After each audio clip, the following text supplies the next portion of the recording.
Miss Louise with louisemckayart, and welcome to my channel. I'm glad you're here, and I hope that you're going to enjoy what I'm going to do today, which is another wood board with a really pretty color palette. And you know, once I get on these good color palettes, I have to keep going to use it up. So I apologize if sometimes I'm a little bit redundant in my colors. But I'll tell you what, when I find something that's really pretty, I want to use it up on coasters, on charcuterie boards and wood boards and other things like my art fusion and, you know, even clocks, jars even. But today I'm doing a wood board, and this is my intended target for the wood board. This is the size. I'm not sure what the actual size is.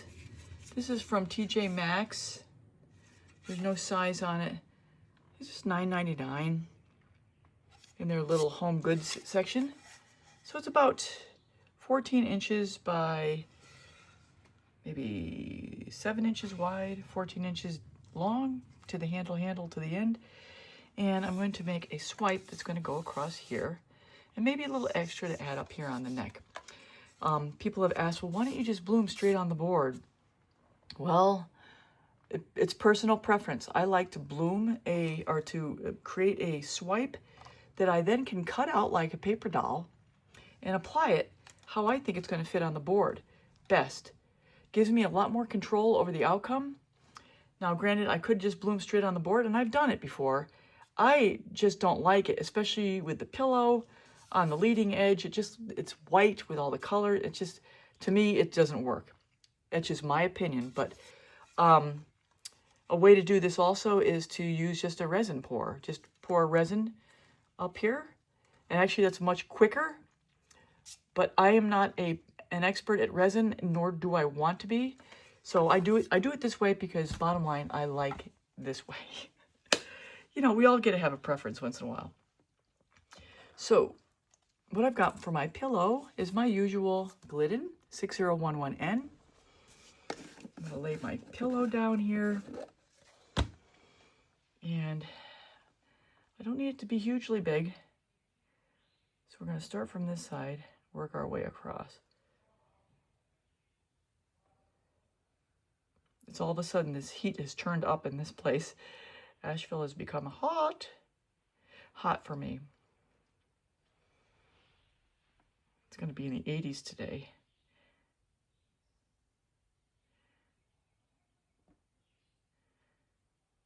All right, I'm going to shape this a little bit. I probably have plenty of pillow paint there. These don't take a whole lot. I'm going to shape this up a little. I'll go and fast forward here. You don't need to see me do all this in real time. I'm going to take a moment here to personally invite you, if you're new, to subscribe. And if you can all leave a comment, a thumbs up, and a hype, I'd greatly appreciate it. Stretch it out a little bit with this palette knife.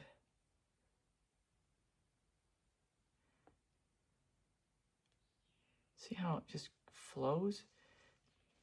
Yeah, I don't need any more pillow paint. It doesn't take much. All right, that's pretty good. Plus, I'm going to lay a lot of colors over here. All right, my first color is TriArt's Carbon Black. And I'm getting low on this. So this will be the last thing I create with this today.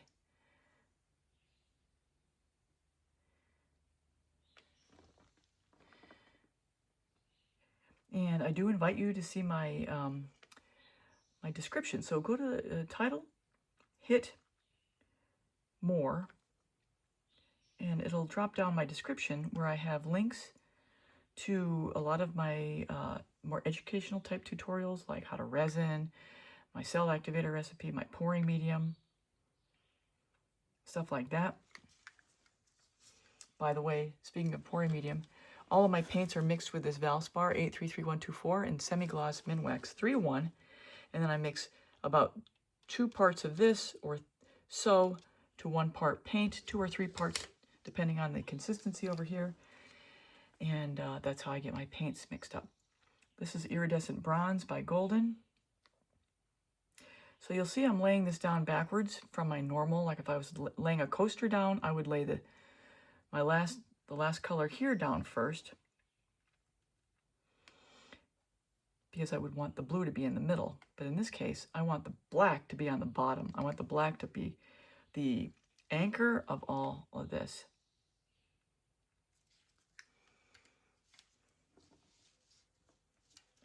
Let's do a little more bronze.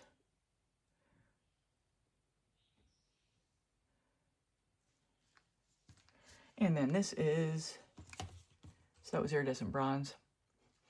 This color here is TLP Zeus with quinacridone nickel azo gold.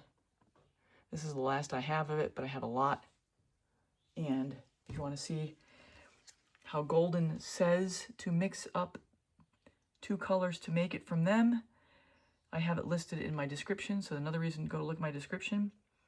I have links to more educational type tutorials, plus I have links to the products I use. And people have asked me, and I don't remember what it is, but I have it listed there. So just look at my description. It tells you a lot of good information. Iridescent Silver by Golden. You'll see I use a lot of Golden. Golden is my favorite brand. And I wish they had an affiliate, because I would love to represent them. But no affiliate with them.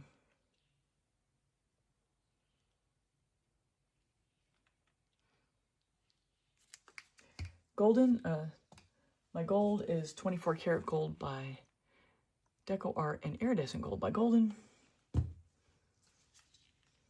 usual suspect.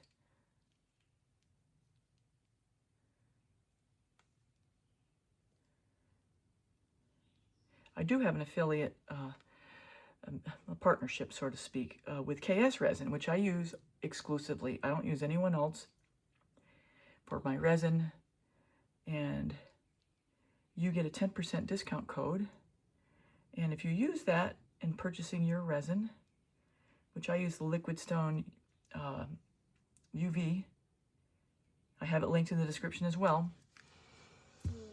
you get 10% off, and they give me 5% back toward my future purchases, which is wonderful, because then it helps me in purchasing resin. So it's a way to help me without directly helping me specifically, but it's a way to support the channel and way to support my purchases.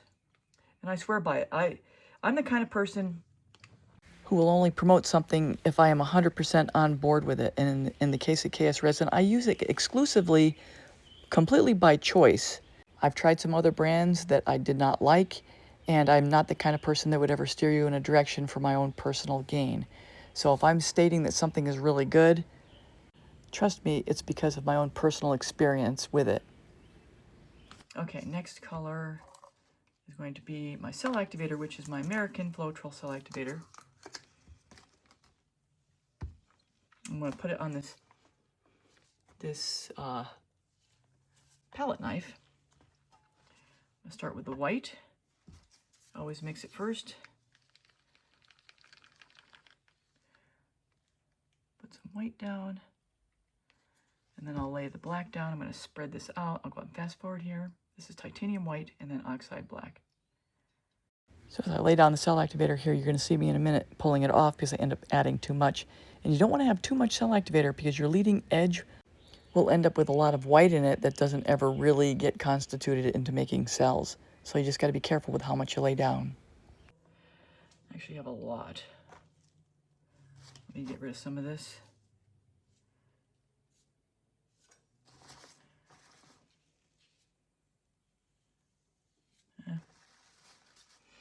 All right, I'm going to take a deep breath here. This is where I've got to get composed. I'm going to put the palette knife down on the table, down on this, and I'm going to have about a 10-degree angle as I kind of lift it and push the paint and glide it over the top of the pillow.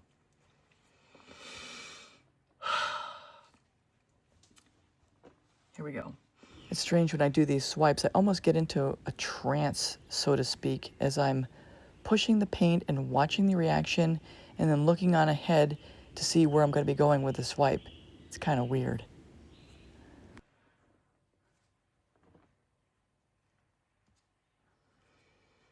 I don't know if I pressed down hard enough.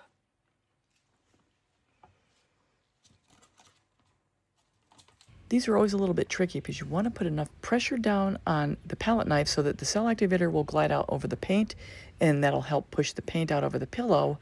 Yet on the flip side, you don't want to put so much pressure down on the palette knife that it turns into a smear or you end up digging into the pillow. A little too much glide, although it is coming back. So now I'm going to use this as flow paint.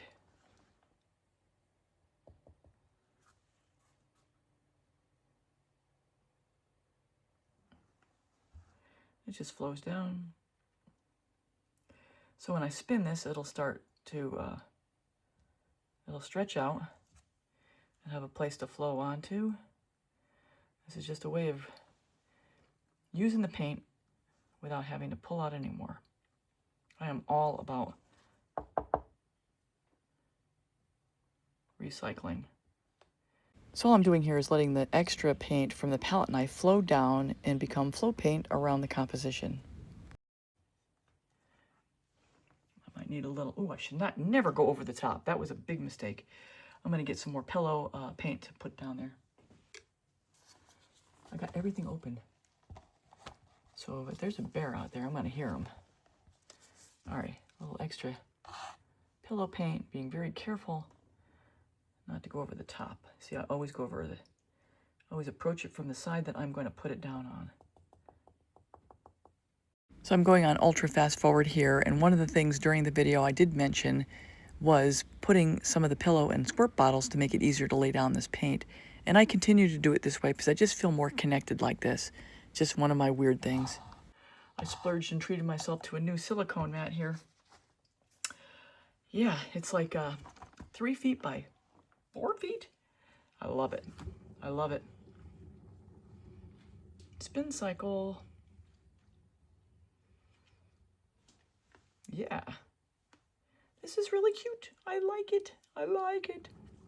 One more spin. The pillow, the flow paint's holding up nicely. I haven't even gotten to the edge yet, as you can see, but you can see it spreading out and stretching. This is definitely sizing up. Definitely big enough for this board, and then some. I think this will do it. So these are quick and dirty, and I am going to get to pick the prime meat out of this for that board. And that's a huge benefit doing a paint skin, is that you get to pick what you want to put on the board and not just get stuck with whatever you blow out.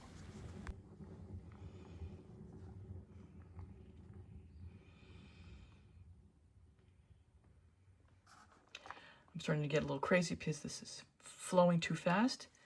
So it's stretched out. When I start seeing this kind of reaction, like there's leading edges, I know I'm about done. This is where we are. Oh, I'll be back with the finished result. Plus, I do have a smooth resin tutorial where I'll be doing my resin process, my resin procedure that I nurtured over a couple years and a lot of mistakes and a lot of learning.